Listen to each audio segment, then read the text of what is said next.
What up, what up, what up? Welcome back to Sexton Accountability. Today I want to talk about boredom, boredom in recovery, boredom in sobriety, boredom when you're not using, boredom when you're not drinking. All right, let's get right into it. So I don't know about y'all, but personally, I used every single day for such a long time that it became boring. Straight up, it was boring. It was like living the same day every single day. I woke up and it was like an obligation. It felt like that, an obligation to change the way that I felt. And this was annoying because it was like, bro, I can't face the day. I can't go anywhere. I can't have fun. I can't be in the moment unless I'm using. And then when I would use, I still wasn't in the moment, didn't have fun, felt like I couldn't go anywhere. It was just so shitty, okay? It was really, really shitty.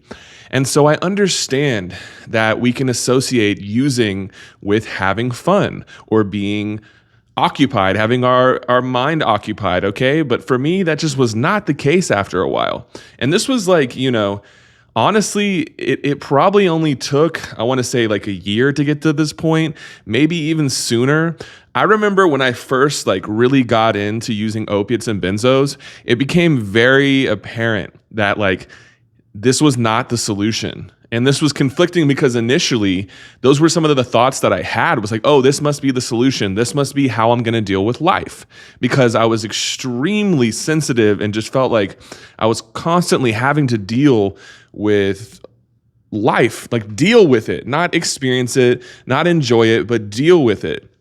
And the thing is that I wanted to avoid emotions. All right. But that's a whole nother story. Let's get into specifically what felt so boring about using. So not only was it the daily routine, but it was the people that you will surround yourself with when you're in substance use culture, straight up. I'm not saying that we can't meet good people and we can't have friends, but for the most part, you're going to have to encounter people who do not give a fuck about you at some capacity, whether it be the people you're buying stuff from or whatever. And so this gets annoying. This gets boring. Then the conversations that people have when they are really in a certain substance, certain culture associated with certain substance consumption. That was a really complicated way of saying that.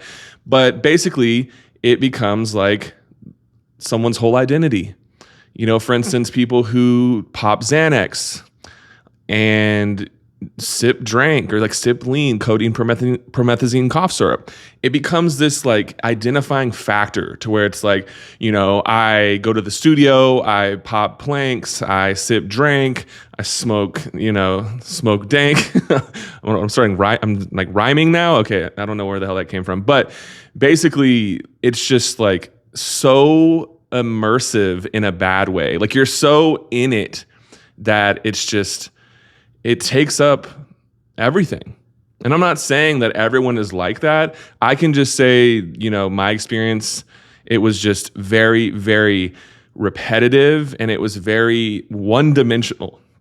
Okay, so I didn't want to necessarily hang out with people unless they did the same kind of substances as me. I didn't want to go around accountable people or people that were honest and direct. All this stuff came into play and it just created this very exclusive, not in a good way, an exclusive experience to where I was excluded from a lot of things in life because I put so much emphasis on using substances. So this just sucked. Just having to use something in the morning alone is really annoying when you wake up feeling sick. All right.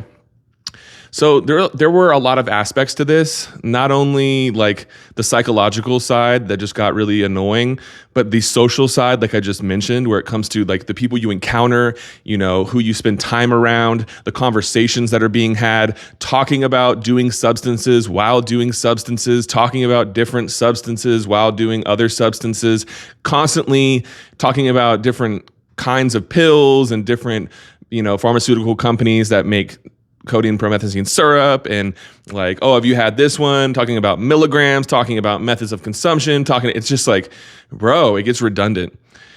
It gets really redundant. All right. So when people talk about recovery, or really people use the word sobriety, I'm trying to get away from that term.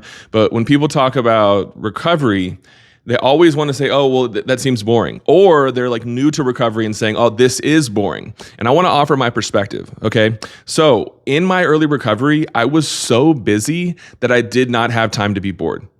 And I'm not trying to like perpetuate some hustle culture mentality. I really do not fuck with that. But I'm really saying like, you can fill your time up with really good recovery stuff. And then if you're working on top of that, there's not much time. Like the time is going to be spent doing these disciplines and engaging with community and going to clinicians and all that stuff. Okay. So basically my point is, if you find yourself being bored in recovery, that means that you need to fill yourself up with valuable things. You need to do things that bring value to your life. You need to, not stay busy really. Like I'm not trying to perpetuate that kind of terminology, but I would say just fill up your time and then make sure that you have time for yourself to do self-care and to relax. That's it. And so the only time that I had that wasn't occupied was like in the evening, and I would, watch content, relax, do writing and inventory, journaling, all that kind of stuff. And so I just made really good use of my time, and I didn't have time to be bored. Okay, so that is my suggestion. I understand the concept of boredom. I really get that, but it's also okay to feel bored, and that doesn't mean you have to use because of it. That's another thing. It's like, boredom is not fatal. Like we can be bored and, just be like, okay, I'm bored, and try to, distract yourself with a positive distraction. But the thing is that I've found, look, like there are, like I just mentioned, positive distractions, but then there are things that you can do that are more like disciplines and coping skills. Those are going to be a little bit more useful, honestly, because they actually have a really positive effect. So like people can get into meditation. You can get into grounding exercises. You can get into yoga. I don't do yoga, but I'm just saying like, I do meditation, I do affirmations, and that's a really good use. If you feel bored, sit with yourself in silence and see what comes up. You know what I mean? So I don't know. That's just my take on it. I think that boredom is okay. I think that we like demonize boredom and turn it into some catastrophic thing. And to be completely honest, a lot of that is childish in my opinion. And I'm not trying to be mean or name call. I'm just saying this concept of I'm bored is like, okay, dude, if you're someone who is an adult, like take some responsibility for that and do something. You know what I'm saying? So that's the point. I'm not saying that we need to be constantly busy to the point that we run ourselves into the ground. I think that our time should be managed, and the time that we have, take that and do self-care and do things that bring positive encouragement into your life through other people or through yourself. And it's also okay to have, distractions. It's okay to watch content you enjoy. It's okay to do some forms of escapism. That's totally fine as well. But yeah, that's really my take on it. That's all I have for tonight. Much love. Please like and subscribe if you don't already. If you're interested in what I do as an accountability consultant, hit up my website, sextonaccountability.com. You can reach out to me on there, and I'd be happy to talk with you. Peace.